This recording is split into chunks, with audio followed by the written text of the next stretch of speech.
ओंकारं बिंदु संयुक्तं नित्यं ध्यायन्ति योगिनः कामदं मोक्षदं चैव ओंकाराय नमो नमः।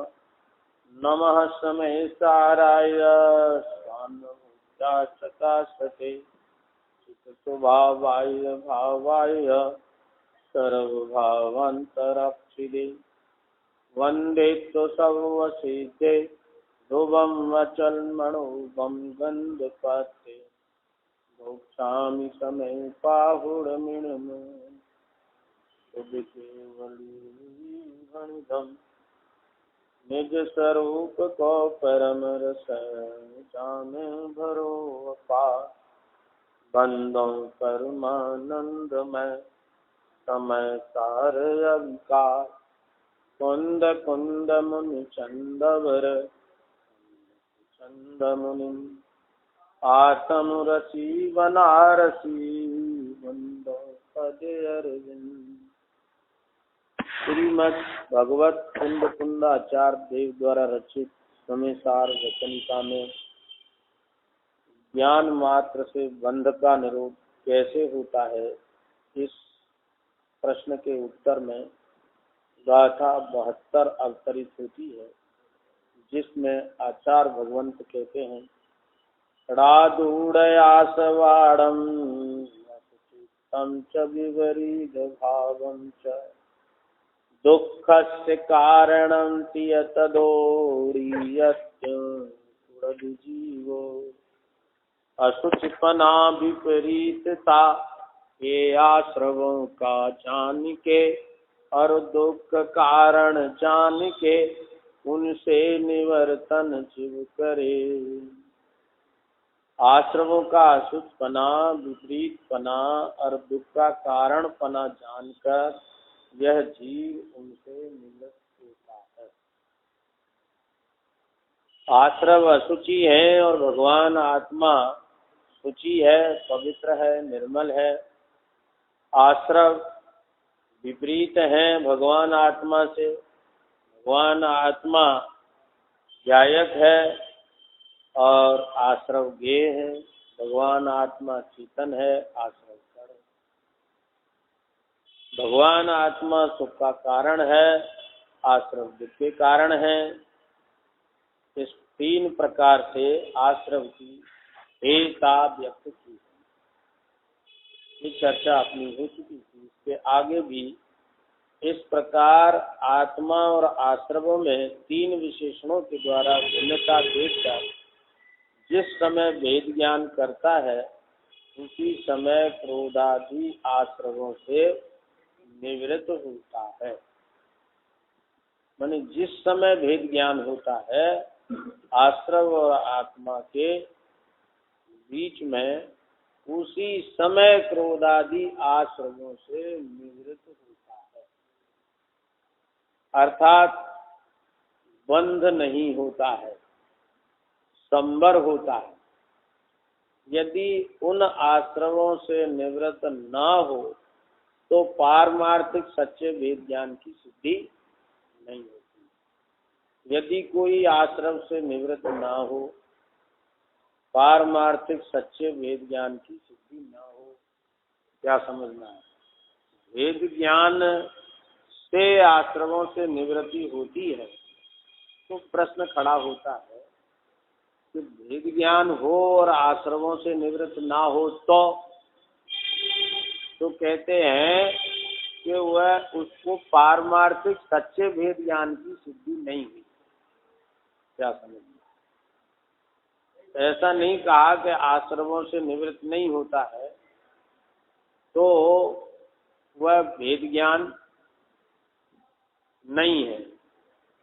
कहते वो सच्चा भेद ज्ञान, पारमार्थिक भेद ज्ञान की सिद्धि नहीं होती।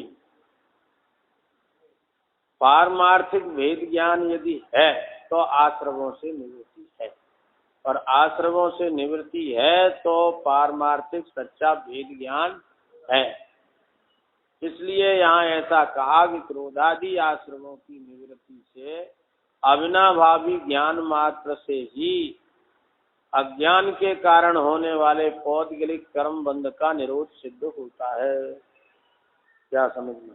क्रोधादि आश्रमों से निवृत्ति और अविनाभावी ज्ञान मात्र। क्या समझना? माने आत्मज्ञान की प्राप्ति, वेद ज्ञान की प्राप्ति, सम्यक ज्ञान की प्राप्ति जिस काल में है उसी काल में क्रोधादि आश्रमों से निवृत्ति। जिस काल में क्रोधादि आश्रमों से निवृत्ति है उसी काल में ज्ञान की प्राप्ति है। क्या समझ? अज्ञान के कारण होने वाले पौद्गलिक कर्म बंध का निरोध सिद्ध होता है।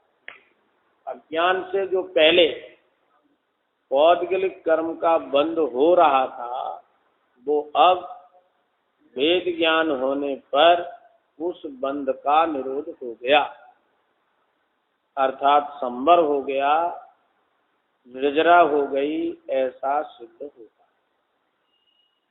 यहाँ इतना विशेष जानना चाहिए क्या कि यह आत्मा और आश्रमों का जो भेद ज्ञान है वह अज्ञान है या ज्ञान है, ऐसा प्रश्न उठाया है आचार्य अमृत चंद्र देव ने कि आत्मा और आश्रमों का जो भेद ज्ञान है वो अज्ञान की कोटि में है या ज्ञान की कोटि में है।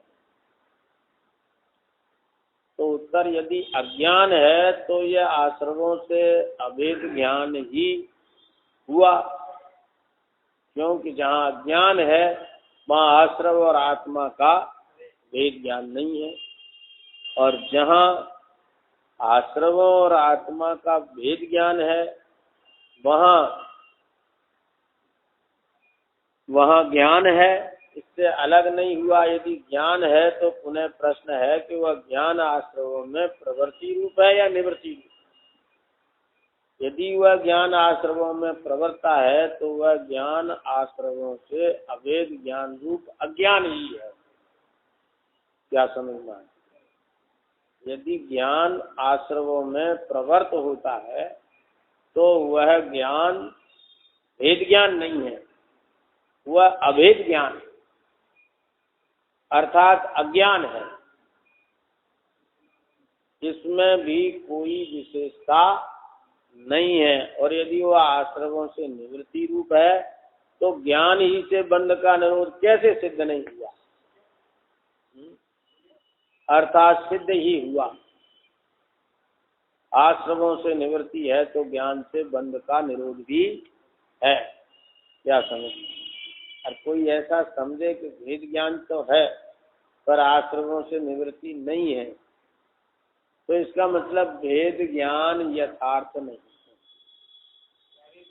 हाँ, भेद ज्ञान में कुछ गड़बड़। कल सुनाया था ना, भेद ज्ञान का इतना अतिरेक हो गया कि जहाँ अभेद है वहां भी भेद कर दिया। क्या समझ? तो ऐसा भेद ज्ञान हो तो आश्रमों से निवृत्ति नहीं। इस प्रकार सिद्ध होने पर जिसमें अज्ञान का अंश पाया जाता है ऐसे क्रिया न के एकांत का निराकरण हो जाता है। और यदि आत्मा और आश्रम का भेद ज्ञान आश्रमों से निवृत्त नहीं है तो वह ज्ञान ही नहीं है। ऐसा कहने से जिसमें ज्ञान का अंश है एकांत ज्ञान न अज्ञान न का भी निराकरण हो जाता है। क्या समझना है? यहाँ एक क्रिया न का पक्ष होता है और एक ज्ञान न का पक्ष होता है। इनको दूसरी भाषा में क्रियावादी और ज्ञानवादी भी कहते हैं। क्या समझ? क्रिया न का जो एकांत का पक्ष है, क्या समझ, उसका अर्थ यह है कि वह क्रिया से आश्रमों का निरोध मानता है। क्या समझना? तो बिना व्रत उपवास किए आश्रम का निरोध कैसे हो जाएगा? क्या समझना? घर बार त्यागा नहीं तो आश्रम का निरोध कैसे हो जाएगा? दया दान पूजा भक्ति में लीन नहीं हो तो आश्रम का निरोध कैसे हो जाएगा? ऐसा क्रिया न का एकांत।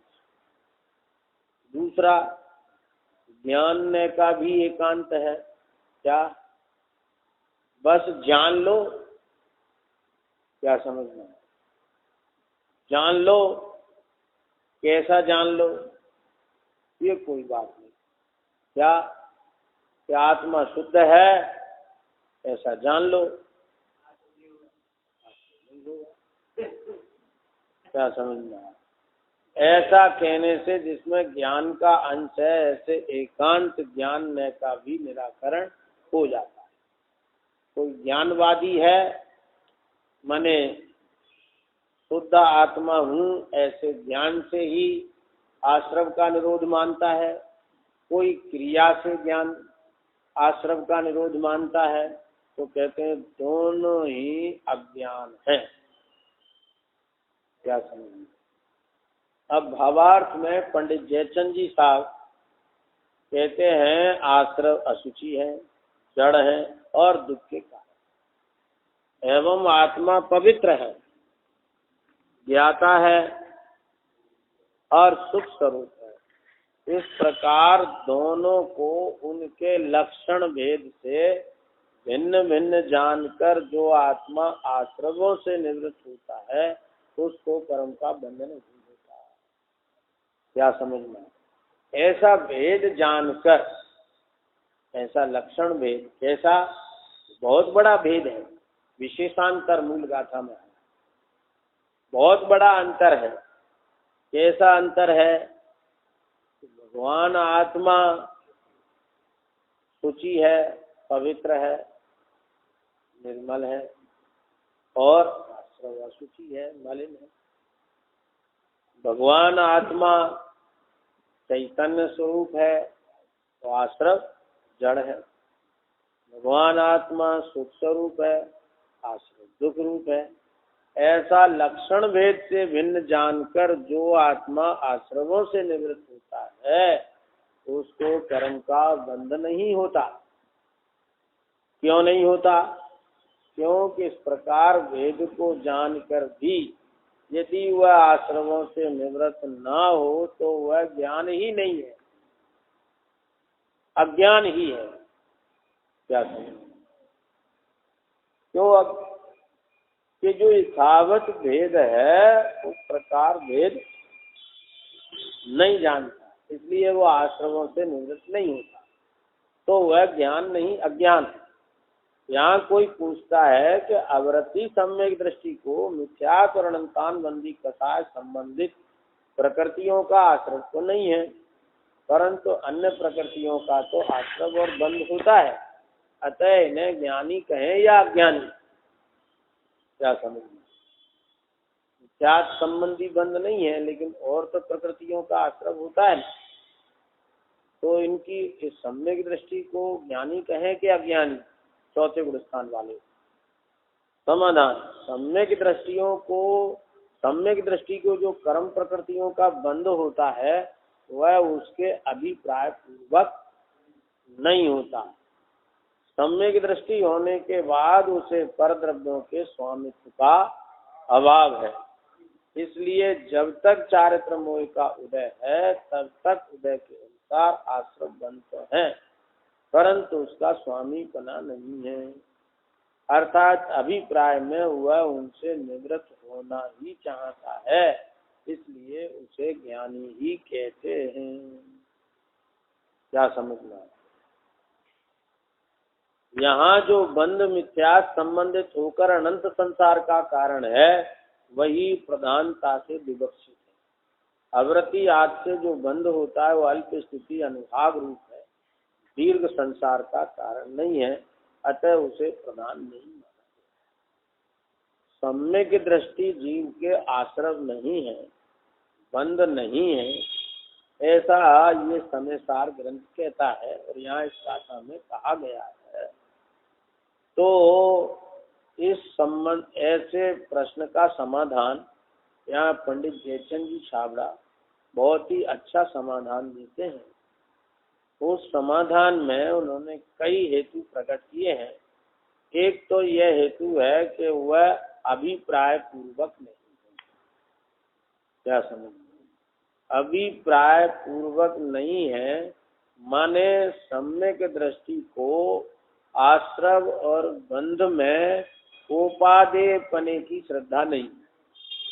क्या समझ, उसे हेयत्व की श्रद्धा है उसमें, इसलिए उसके अभिप्राय में आश्रव और बंध नहीं है।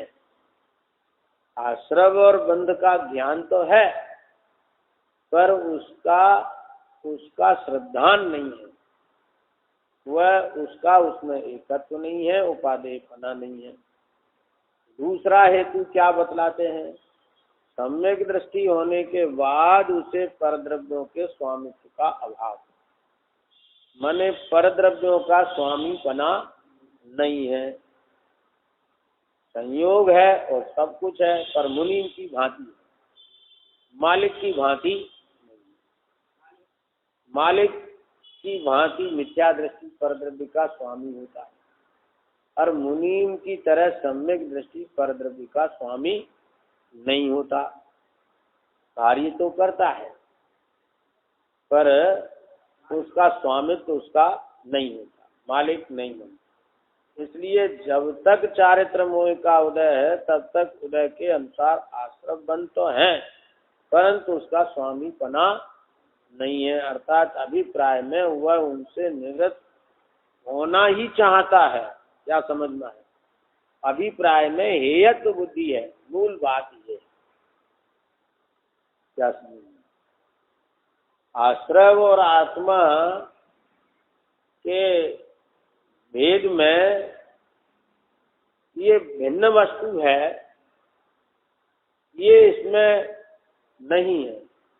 तो क्या है कि ये आश्रव दुख रूप है। क्या समझना? माने आश्रम में भिन्न की अपेक्षा आश्रव और आत्मा में हेयत्व बुद्धि की प्रधानता है। क्या समझना? हाँ, द्रव्याश्रव में और आत्मा में भेद बुद्धि की प्रधानता है, भिन्नता की प्रधानता है, जिसकी चर्चा 69, 70, 71 में हुई। अब यहाँ 72 गाथा में जो भाव जीव के विकारी भाव हैं, उनसे और आत्मा का जो स्वभाव है, उसके भेद ज्ञान का यहाँ वर्णन। तो इस भेद ज्ञान में वस्तुगत भिन्नता है, ये नहीं है बात। बात ये है कि वे हे है और आत्मा का स्वभाव उपाधि। हे उपाधि की भिन्नता है।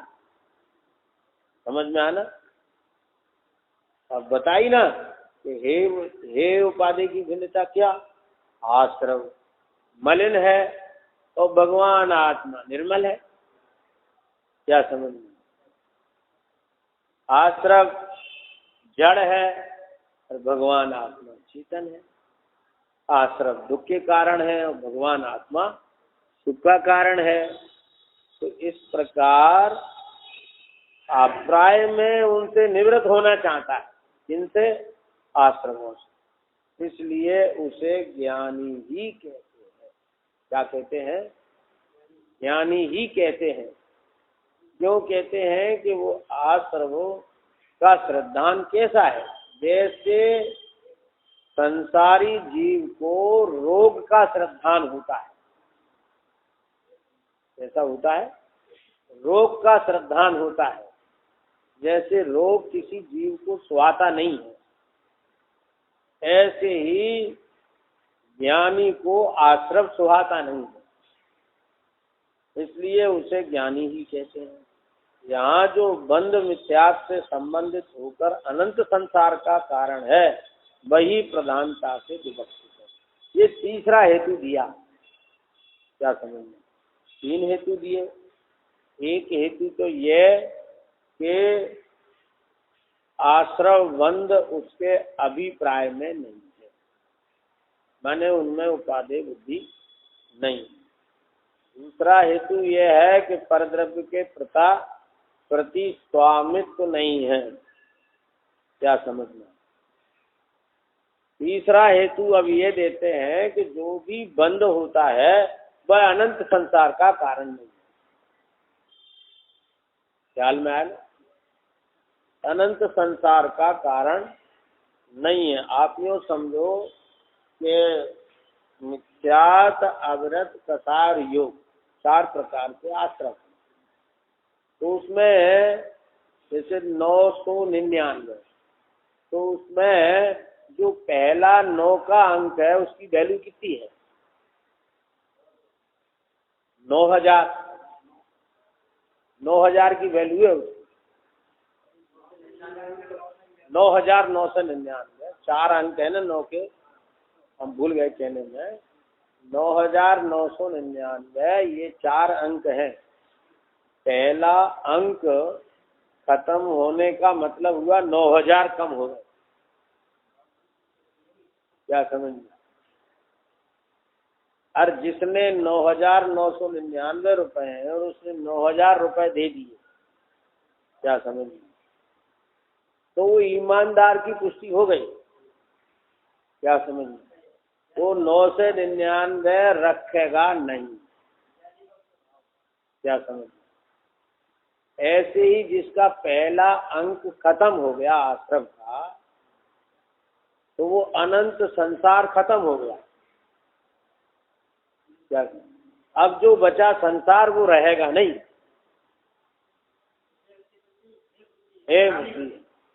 तो वो भी नष्ट हो जाएगा। दूसरा जो अवृत्ति है, वो अवृत्ति का आश्रम तीसरा अंक है, वो उधर से दूसरा अंक है, तो उसकी वैल्यू 900 की, 900 के बराबर है। फिर जो कसाय नाम का जो आश्रम है वह तीसरा अंक है, उसकी वैल्यू 90 के बराबर है। और जो चौथा 9 का अंक है उसकी वैल्यू 9 के बराबर है। क्या समझ में? ये हमने आपको जो दृष्टांत दिया है इससे अच्छा हम दृष्टांत दे नहीं सकते। लेकिन आप जैसे उसमें 9000 की वैल्यू है पहले अंक की, तैसे यहाँ मिथ्यात्व की वैल्यू जो है अब अनंत गुणी समझना। हमारे पास उदाहरण नहीं है। जो उदाहरण दिया है उसमें तो 1000 गुना है। पहले 9 की और अंतिम 9 के अंक की अंतर 1000 गुना है। हाँ, तो कहने का मतलब यह है कि वो जो मिथ्यात का जो मिथ्यात से जो संसार होता है, जो बंध होता है, वो अवृत्ति कसाय योग के बंध की अपेक्षा अनंत गुना है। क्या समझ में? वो अनंत संसार बंध का कारण है। वो मिट जाता है तो आचार्य कुंद कुंद देव कहते अब क्या? क्या समझ में? मने उसको आश्रम बंद नहीं है। वो अनंत संसार की तुलना में जो चौथे गुण स्थान में होने वाला आश्रम बंद है वे उसको गिनते नहीं है। क्या समझ में?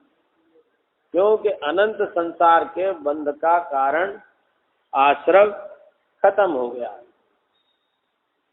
अब जो रह गया वो कितना रह गया कि अल्प स्थिति अनुभाग वाला। जो बंध भी पड़ता है वो अल्प स्थिति अनुभाग वाला होता है, दीर्घ संसार का कारण नहीं है। अतः उसे प्रधान नहीं माना गया। और भी आप अगर विचार करें गहराई से तो जो बंध होता है वो फलदायी नहीं होता। क्या समझना? कैसे फलदायी नहीं होता है? तो सुनो, जहाँ अपन चल रहे हैं शिविर में वो हस्तनापुर नगरी, और हस्तनापुर नगरी में शांतनाथ, कुंतनाथ, हरनाथ ये तीर्थंकर तो थे ही, चक्रवर्ती थे और कामदेव थे। इनके 96 हजार रानियां थी। एक समय में 96 हजार रहती है चक्रवर्ती के। समझ में आया ना? जो पुरानी रानियां दीक्षा ले जाती हैं तो और नई रानियां आ जाती हैं। है? हाँ, केवल एक पटरानी चेंज नहीं होती है, वो दीक्षा नहीं लेती है। और हजारों रानियां चक्रवर्ती की दीक्षा लेके चली जाती है। क्या उसको नहीं आता? चक्रवर्ती को नहीं आता बुढ़ापा, और पटरानी को भी बुढ़ापा नहीं आता।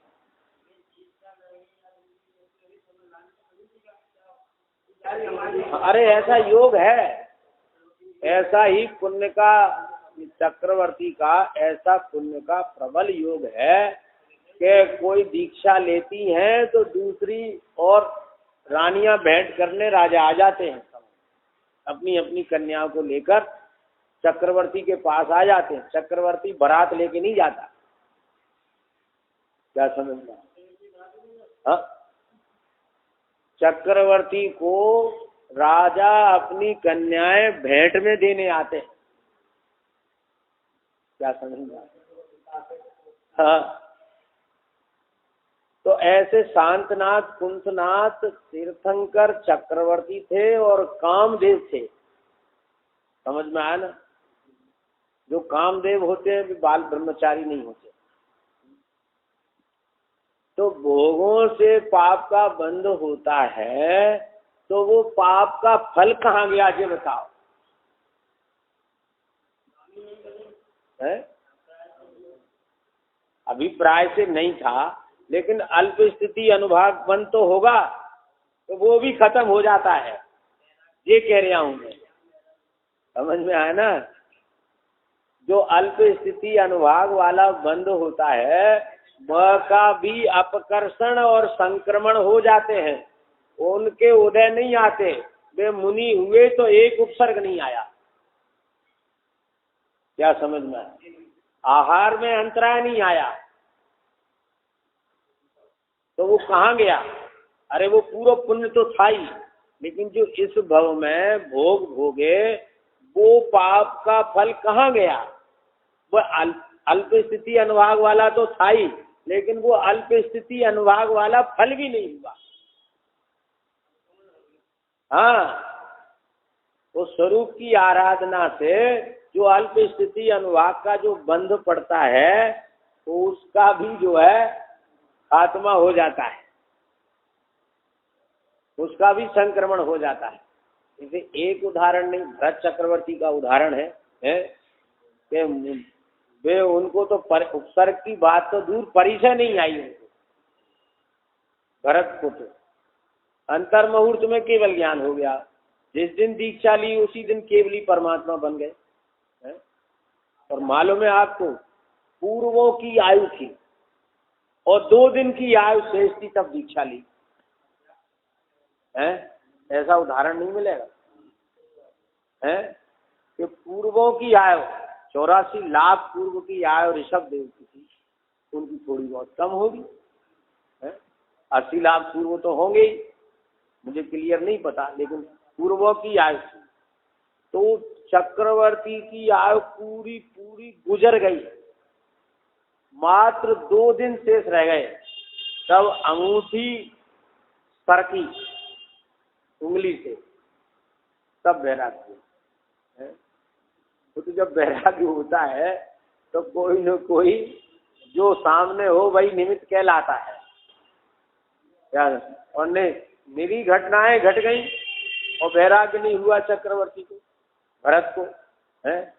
उनके भैया जो है 100 के 100 दीक्षा ले गए, 101 थे ना, ये अकेले भरत ही तो रह गए।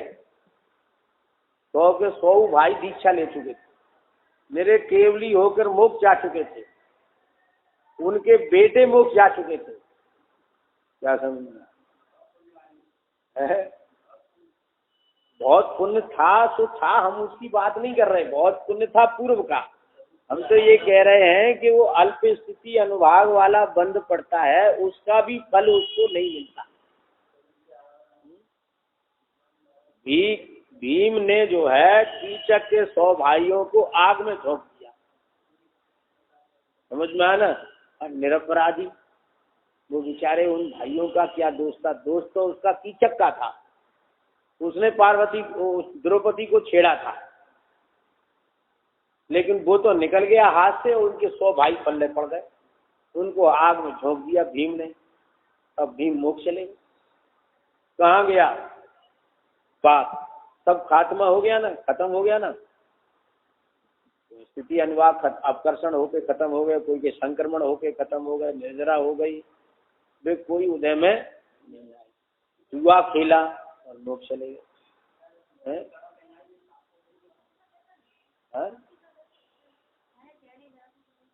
तो राजा श्रेणिक वो केवल सम्यक दर्शन ही तो हुआ था, नरक आयु का बंध पहले पड़ चुका था। एक आयु के प्रवाह का नियम अलग होता है, समझ में आना, उसमें संक्रमण नहीं होता है। 7 कर्मों में संक्रमण हो जाता है, परंतु आयु कर्म में संक्रमण नहीं होता। लेकिन उनके भी तो सम्यक से इतना प्रभाव पड़ा, कहाँ 33 सागर और कहाँ 84,000 वर्ष, क्या समझिए।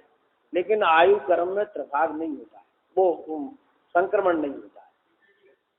स्थिति तो घट जाती है पर संक्रमण नहीं होता है।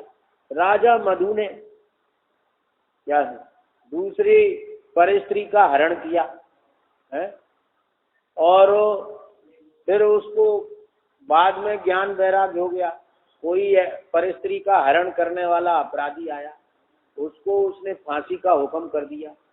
तब वो उसकी पत्नी बोली जो हरण की हुई थी कि आपको क्या दंड दिया जाए। उसने परस्त्री का हरण किया, तुमने मौत का दंड दिया उसको, आपने क्या किया है। तब उसकी समझ में आया क्या है, तो उसको वैराग्य हो गया, मुनि हो गया राजा मधु। और कहाँ चला गया वो पाप, वहां से जाके स्वर्ग में चला गया।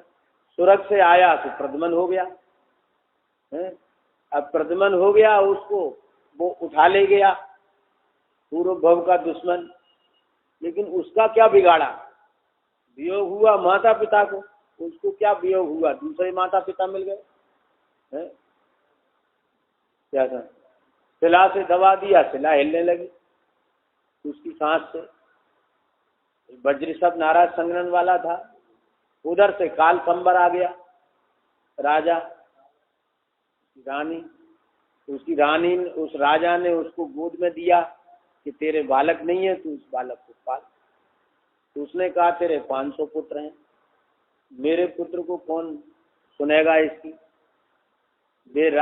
उनका राज तिलक होगा, उनका राज चलेगा, ये मेरे पुत्र को कौन पूछेगा। तो उसने पीक से, पान की पीक से तिलक किया कि ये राजा होगा, ये शर्त ले ली। कितना पुण्य में 500 पुत्र जो है उसके साथ कितनी जो है ईर्षा करते थे और षड्यंत्र रचते थे उसको मारने का, और उसे जहाँ ऐसी जगह ले जाते थे कि जहाँ से वो लौट के नहीं आए।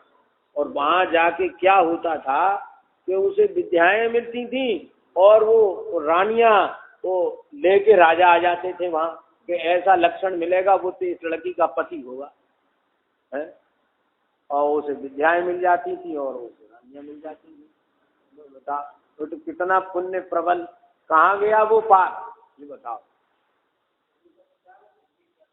है। हाँ, ज्ञान वैराग्य शक्ति, सम्यक दृष्टि भगवती ज्ञान वैराग्य शक्ति। सम्यक दृष्टि का ऐसा ज्ञान वैराग्य होता है कि अनंत संसार का कारण बंद तो पड़ता ही, जो हल्का पूरा बंद पड़ता है वो भी उदय में नहीं आता, वो भी उसका भी खेल खत्म हो जाता है। इसलिए उसकी प्रधानता से आचार्य भगवंत कहते हैं कि सम्यक दृष्टि को बंद नहीं, क्या समझ में, ऐसे ही थोड़ी कह दिया। आचार्य कुंद कुंद जैसे महान आचार्य कहते हैं क्या कि जिसको भेद ज्ञान हुआ उसको आश्रम बंद नहीं, तो कोई उसमें हेतु नहीं, तब तो वे ये बात कहते हैं। अथवा ज्ञान बंध का कारण नहीं है। जब तक ज्ञान में मिथ्यात्व का उदय था तब तक अज्ञान कहा जाता था।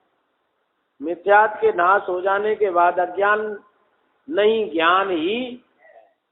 जब तक मिथ्यात्व है तब तक ज्ञान अज्ञान कहलाता है, और मिथ्यात्व का अभाव हुआ तो ज्ञान खत्म हो गया। यहाँ जो चारित्र मोह संबंधी विकार है उसका स्वामी ज्ञानी नहीं है, क्योंकि चारित्र मोह तो पुद्गल का परिणाम है, उसका स्वामी ज्ञानी कैसे हो जाएगा? अतः ज्ञानी को बंध नहीं है। क्या समझ में आया? विकार बंध रूप है, वह बंध की पद्धति में है, ज्ञान की पद्धति में नहीं है।